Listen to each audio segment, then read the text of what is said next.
지난주 가장 크게 주목받았던 게 이제 테슬라 머스크 CEO가 중국 갔다 온 거 요건데 좀 요 얘기 좀 해보겠습니다. 일단 지금 백악관에 미국 기업들이 대놓고 반기 들었다는 얘기도 나오고요. 또 한편으로는 중국이 너무 경제가 안 좋아져서 미국 기업들한테 도와달라고 구조 신호를 보냈다라는 얘기도 있습니다. 그래서 한번 정리 좀 해보려고 하는데요. 요즘 중국만 갔다 오면 주가가 오른다는 얘기가 있습니다. 지금 줄줄이 갔다 오거든요. 테슬라 CEO의 머스크도 갔다 오고 JP모건 회장도 갔다 오고 좀 있으면 6월 달에 엔비디아 젠슨 황도 중국 간다고 합니다. 그래서 시진핑이 막 초대해가지고 적극적으로 레드카펫까지 깔아주면서 환영을 하고 있거든요. 주가는 나쁘지 않고요. 그래서 잠깐 정리 좀 해보면 머스크가 3년 만에 코로나 이후에 3년 만에 중국을 가는데 이제 증시에서는 기대감이 붙는 거죠. 야, 이제 중국의 사업 확장하고 협업하고 우호적인 관계를 하는구나. 미중 갈등이라더니 다행이다 하면서 최악은 지났나 이러면서 하락 추세를 약간 벗어나는 모습이긴 한데 일시적인 반등일 수도 있지만 분위기는 나쁘지 않습니다. 지금 머스크가 2020년 1월 이후로 코로나 봉쇄 이후엔 단 한 번도 안 가다가 드디어 간 거거든요. 개인 전용기 제트기 타고 가장 먼저 내리자마자 간 곳이 상하이 기가팩토리입니다. 상하이 공장 가서 아주 막 사진도 찍고 막 하트도 해주고 직원들이 엄청 좋아한다고 합니다. 지금 머스크가 거의 중국에서는 아이돌이래요. 그래서 극찬을 해줍니다. 여기 상하이 공장에서 나온 차가 아주 최고의 품질이다. 너무 자랑스럽다. 하면서 중국에 대한 애정을 뽐냈는데 그럴 수밖에 없는 게 테슬라 전체 전기차 생산의 50%가 여기서 나온대요. 그러니까 당연하겠죠. 여기 막히면 뭐 테슬라 공급 대란입니다. 그래서 당연히 그렇고 머스크도 뒤에서 말씀드리겠지만 중국을 버릴 수가 없는 게 지금 중국에서만 매출이 20% 이상이고 더 늘어날 수 있기 때문에 생산 기지이자 소비 시장이기 때문에 당연히 기업가로서 지금 버릴 수가 없죠. 제일 먼저 비행기 타고 날아가서 잡아야 되는 시장 중에 하나이기 때문에 이런 것 같고요. 그래서 지금 중국에서도 혹시 이거 아시나요? 중국인들이 마형이라고 부른답니다. 마형. 그래서 마스커 이름 비슷하잖아요. 머스크인데 마스커라고 부른답니다. 이 마자가 말마자. 그러니까 자동차가 약간 말이랑 비슷하잖아요. 그래서 말 마자를 따가지고 애칭이 마거. 마시성을 가진 형이 마거입니다. 마거. 따거가 아니고 마거, 마시성을 가진 형, 마스커 형님이라고 하면서 막 애칭까지 불러주면서 가자마자 이제 베이징에서 중국의 최대 배터리 회사 CATL 회장하고 만나가지고 아주 그냥 앨런 머스크만을 위한 메뉴판에도 없는 특별 메뉴를 만들어가지고 접대를 엄청나게 했다고 합니다. 칙사 대접을 받았다고까지 월스트리트저널에서는 표현하더라고요. 거의 미국의 칙사 대접을 해줬다. 엄청난 만찬과 열렬한 환대를 해줬다 이렇게 하더라고요. 그래서 증시에서 기대를 하는 거죠. 야, 중국 최대 배터리 회사랑 협업해가지고 미국에 공장 짓겠네. 아니면 못해도 뭐 협업하겠네. 이런 기대감이 먼저 움직이기 시작하는 겁니다. 그리고 정치계에서도 릴레이 미팅을 해줬습니다. 고위급 관계자들이 다 만나줬어요. 근데 이렇게 외교부장이 기업 대표하고 단독 회동하는 거는 거의 이례적이랍니다. 그러니까 완전 머스크 띄워주기를 한 겁니다. 그래서 월스트리트저널에서는 아예 대놓고 머스크가 중국에 아첨을 퍼부었다라는 얘기까지 할 정도로 약간 질투 섞인 발언인 것 같아요. 그래서 뭐 부총리부터 외교부장, 상무부장, 뭐 공업정보부장 등 릴레이 회동을 했답니다. 그래서 머스크도 중국 디커플링, 공급망 단절에 반대한다. 미국 정책에 반대한다. 미국과 중국은 샴 쌍둥이 같은 존재라서 분리될 수가 없다. 이러니까 얼마나 중국 언론들이 좋아했겠습니까? 이제 이거 가지고 홍보를 하면서 머스크가 이렇게까지 우리를 챙겨준다. 그러면서 중국 네티즌들이 엄청 환호했대요. 그래서 역시 미국은 중국을 버릴 수가 없다. 역시 머스크 봐라. 짱이다. 이러면서 얘기를 하고 한편으로는 머스크가 이제 미국의 이 탈중국 정책에 공개적으로 반기를 들었다는 평가를 하고 있습니다.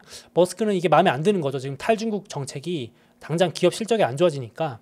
그리고 마침 중국도 지금 경제가 심각하다는 얘기가 나오기 때문에 잘 된 거죠. 경제 부양의 목적으로 미국 기업들, 대표적으로 머스크 같은 인물들 초대해가지고 투자 유치하는 거죠. 그러면 이제 분위기도 좋고 미국 내수도 살아날 테니까요. 그런 관계가 있다 보시면 될 것 같아요.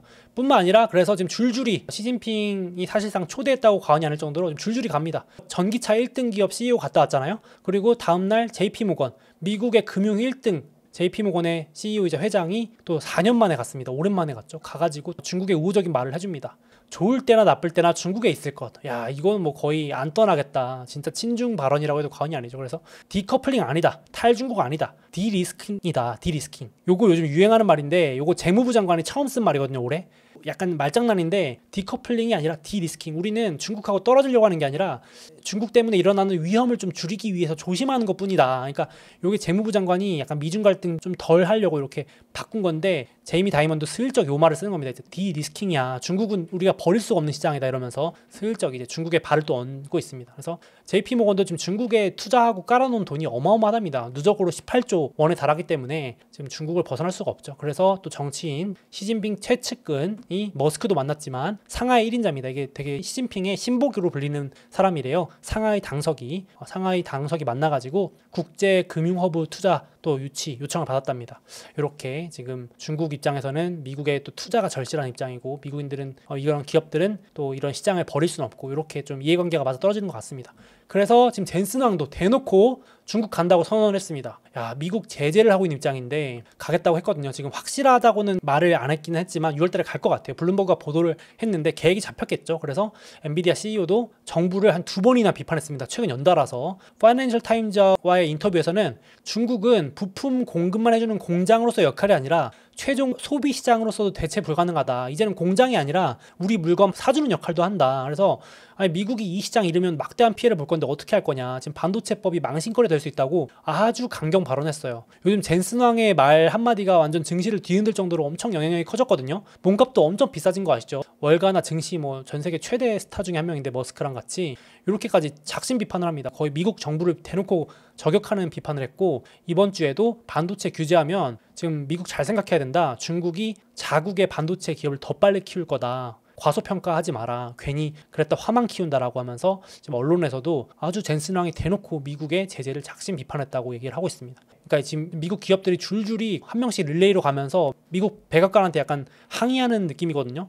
그래서 젠슨 왕도 반도체 팔아야 되니까 이 AI의 반도체 만드는 거 팔아야죠. 그래서 중국의 빅테크들 줄줄이 다 만난대요. 텐센트, 그리고 틱톡의 모회사인 바이트댄스, 그리고 전기차도 만들고 핸드폰도 만드는 샤오미, 중국 최대 전기차 비아디 등 엔비디아는 안 필요한 데가 없기 때문에 자율주행, 전기차, 뭐 데이터 센터 다 만나는 것 같습니다. 엔비디아 입장에서는 포기를 절대 못할 것 같아요. 그래서 지금 미국 기업들은 실적이 중요하기 때문에 정부가 압박해도 방법이 없죠. 탈중국하라 그래서 하루아침에 다른 시장에 나오는 것도 아니니까. 그래서 이게 지금 중국 매출 비중이 높은 반도체 기업들입니다. 퀄컴은 무려 중국 매출이 60%, 브로드컴 30%, 뭐 인텔, AMD 20%, 엔비디아도 20% 이렇게 높기 때문에 지금 미국이 계속 수출하지 말라고 압박하고 있지만 계속 우회 룰을 찾아가지고 엔비디아도 막 최신형 반도체 주지 말라니까 또 다른 거 만들어서 지금 팔고 있죠, 중국한테. 그래서 이번에 회의 가서도 또 우회 룰을 찾을 생각이래요. 또 어떻게 하면 미국 정부의 제재에 안 걸리고 팔 수 있나 그런 거를 논의하러 간답니다. 역시 14억이 엄청난 시장을 포기하기는 어려운 것 같습니다. 그래가지고 지금 3월 달에 팀 쿡이 갔다 왔고 4월 달에 스타벅스 CEO가 새로 뽑혔거든요. 신임 스타벅스. 그래서 4월 달에 취임하자마자 한두 달 안에 날아가가지고 중국에서 6,000번째 매장을 달성했는데 25년까지 9,000개로 스타벅스 매장 늘리겠다 계획 발표하고 오고요. 그러니까 중국한테 잘 보이려고 하는 모습들이 다 보이죠. 인텔 CEO도 갔다 오고 이번엔 테슬라 CEO, JP모건 CEO, 다음 달엔 엔비디아 CEO까지 가는 겁니다. 줄줄이 가는 겁니다. 지금 보시면 각 업종 다 대표 기업들입니다. 1등 기업. 신나가지고 지금 중국 대표 관영지가 미국은 중국을 여전히 탐내고 있다. 우리를 버릴 수 없다 하면서 막 대대적으로 지금 신문에 내보낸다네요.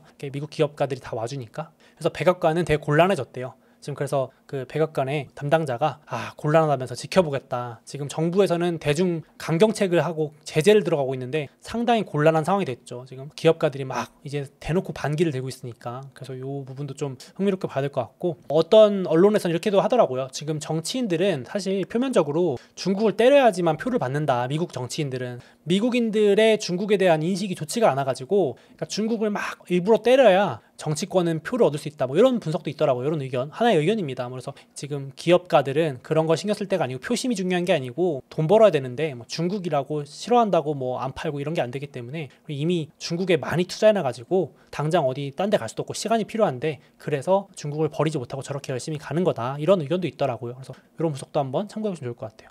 그리고 또 이걸 이용해서 이런 지금 곤란한 관계를 이용해서 중국의 고도의 갈라치기 전략이라는 말도 있습니다. 이번 주에도 미국이 기업가들은 저렇게 만나주거든요. 시진핑도 그렇고 정치인들이 머스크나 뭐 기업가들은 다 1대1로 만나주는데 지금 미국이 국방장관이나 국무부 장관이 만나자 그러면 다 거절합니다. 이번 주에도 국방부 장관이 만나자 그랬는데 거절, 국무부 장관이 만났는데 거절. 그러니까 정치인들하고는 안 만나고 기업가들하고만 만난대요. 이게 중국 고도의 갈라치기 전략 중에 하나라고 하는데 정치는 냉랭하게 경제는 따뜻하게 하는 정랭경원이라는 전략이랍니다. 이게 이렇게 해가지고 돈이 급한 중국은 돈만 삭삭삭 챙기는 고도의 어떤 정치와 경제를 의도적으로 갈라치기 하는 전략이라는 분석도 있어서 흥미로워서 가져와 봤습니다. 한편으로는 그만큼 지금 중국이 상황이 상당히 절박하다라는 의견도 있어요. 지금 실제로도 시진핑이 대놓고 경제난 대비하라고 선언을 했습니다. 뭐 미중 갈등도 미중 갈등인데 안보도 그렇고 큰 바람과 경랑 심지어 모진 풍파까지 중대한 시련에 대비하라는 말까지 공개석상에서 나와서 말을 했어요. 그래서 지금 경제 둔화, 청년 실업률, 지방 부채 등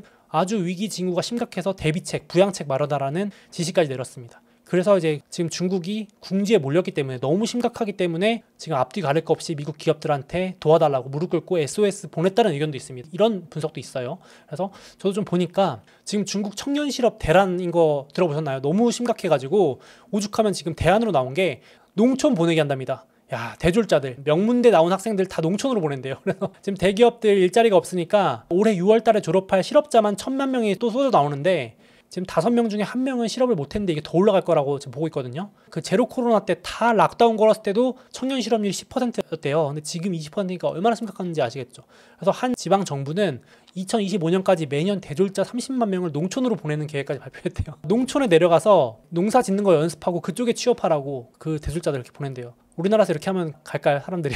대학생들이 갈까요? 의무적으로 가라 그러면 난리 날 수도 있는데 이렇게까지 지금 한답니다. 중국에서. 그리고 오죽하면 미관상 금지했던 노점상도 허용해준대요. 청년들 노점상이라도 차리라고. 그러니까 진짜 심각한 거죠. 그래서 이런 것들도 있고 지금 이제 미국의 부채 한도나 침체 이런 거 좀 얘기 들어가니까 이제 투자자들이 뭘 걱정하냐니까 다시 중국 문제가 다시 부상하는 겁니다. 생각보다 중국 경제가 회복이 안 된다. 심각하다.